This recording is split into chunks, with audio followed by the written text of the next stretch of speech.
Hi everyone, my name is Matt Williams. I'm a tutor in politics here at the University of Oxford's Jesus College. Today I'm going to be talking to you about creative thinking, how to be a more creative thinker.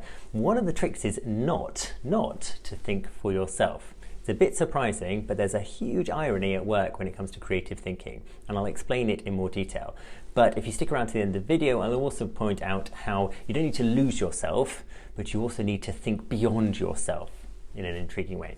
In order to talk through this, I'm going to use a past Oxford interview question as a guide. So the question is this: does Google know us better than we know ourselves? Does Google know us better than we know ourselves? Now, I've chosen that question because it's indeterminate. There's no right or wrong answer to that. You might question how I know there's no right or wrong answer to that.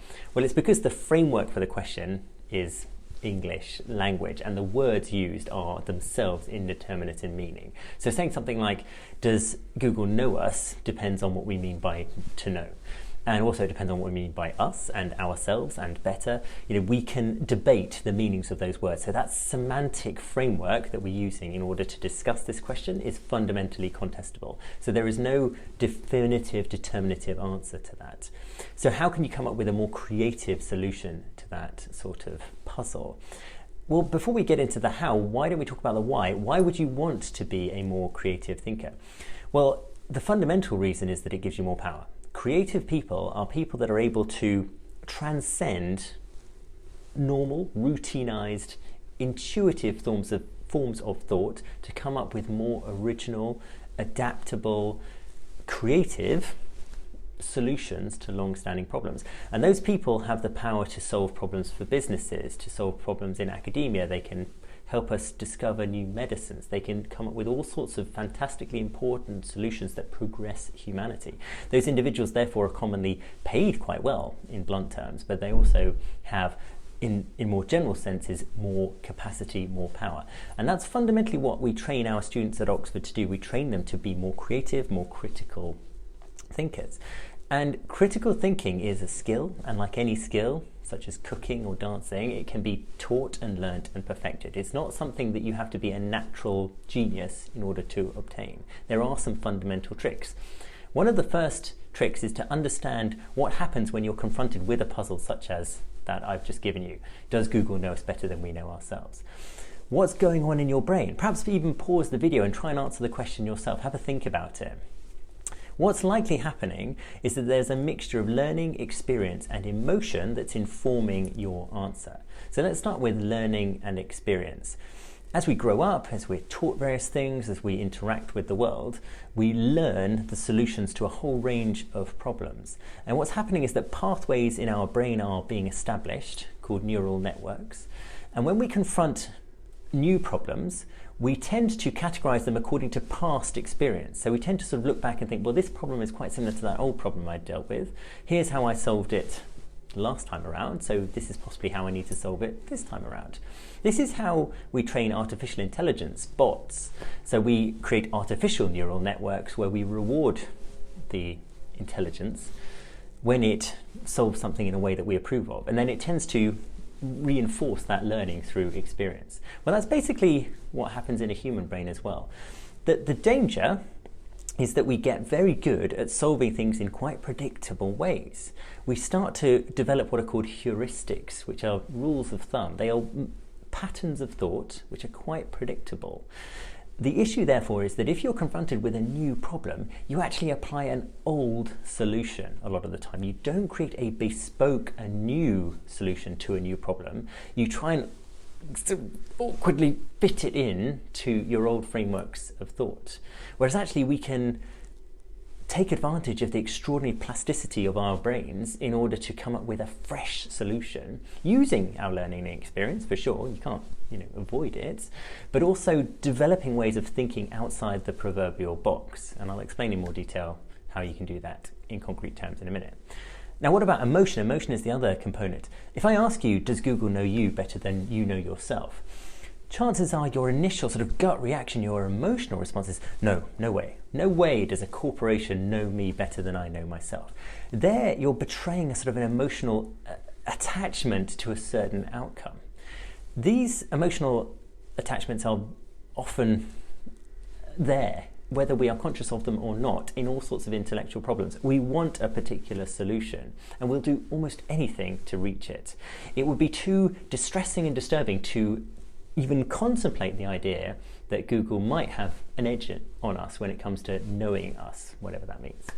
Okay, but you've got to be careful, because actually, if you want to be more imaginative, more creative, you need to be aware of that emotional component, and you need to be capable of recognizing it, not denying it. It could do you harm to completely deny it, but recognizing it and transcending it. Okay, and this is where imagination comes in. Now, imagination is a highly complex phenomenon, but it's, roughly speaking, could be the combination of fastidiousness and empathy. So fastidiousness is your capacity to look at the details of a problem systematically, have a system, a literal system of thought in order to try and deconstruct the problem and reconstruct a solution, and to do so in a novel way. In other words, not to apply an old solution to a new problem, but to provide a systematic way of creating new solutions to new problems. So that sort of fastidiousness, great care. Now, given that this question is all about the words, does Google know us better than we know ourselves?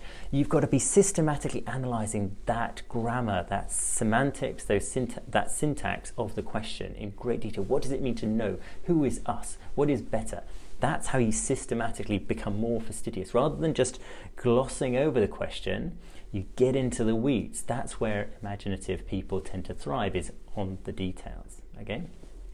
The other component is empathy, the ability to imagine how other people would respond to this question, noticing our own preferred solution to this problem, but also imagining how others would think about it. A concrete way to conceptualize this is as a lawyer. Imagine you're a lawyer in court and you've just been given a brief. You've been told you've got to defend this client. You've never met this client before, but you've just been told in the morning, it's trial in the afternoon, you've got to defend them for murder, let's say. You have no emotional attachment to this person, but you're very quickly going to have to learn the key facts of the case and develop a defense.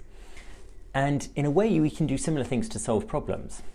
We can work out a particular solution we need to get to in order to show off our creative chops, and just get there and not get so worried about whether we think or whether we believe in the solution. A lawyer defending a client may have no concern as to whether they actually think that person is innocent or whether they believe that person is innocent.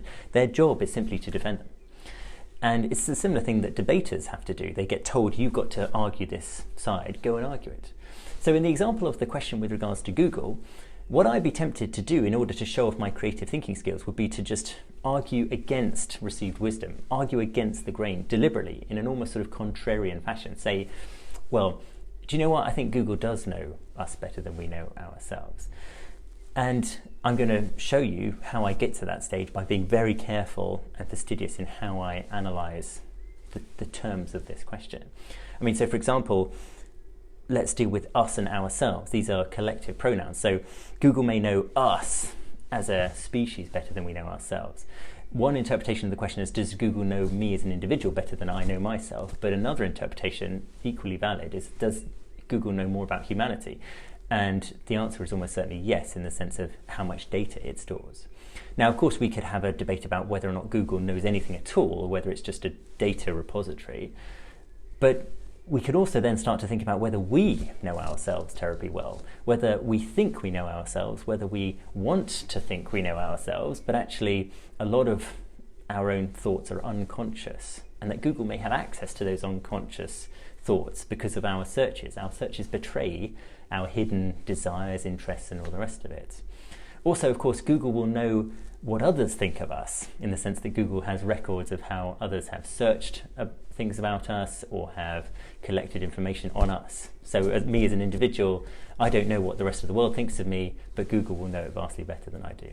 So there are ways that we can come up with a creative solution that is perhaps a little bit surprising, but is nonetheless valid because it's an indeterminate problem to which there isn't a single solution. And by throwing that possible solution out there, I'm helping to advance the debate rather than just getting stuck in the same old solutions, the same old heuristics for a new problem. I'm offering something new, offering something fresh. I'm livening up the debate. And that gives me power. And that's why I would encourage my students to do the same, is to not get too het up on what they believe or what they think, but to try and be more imaginative, be fastidious with the question, and be empathetic, work out what others might be thinking in response to this question, to try and find out what is the most creative, what's the most original answer to this question. Now, going back to the original point of don't think for yourself, again, the way to solve that is to be fastidious. Thinking for yourself is an old cliche, so we don't tend to reflect on what it actually means. And one of my biggest problems with it is the preposition for. Think for yourself. No. Think of yourself. Think of your audience. Be empathetic. Try and solve new problems in new ways. Recognize that when you are given a question, you are highly likely to use impulse and intuition and highly derivative forms of thought. One of the great ironies, of course, is that when we think we are thinking for ourselves, we are doing nothing of the sort. We are actually just a conduit, a channel for the people that have taught us, for the people that have impressed on us particular solutions to long-standing problems.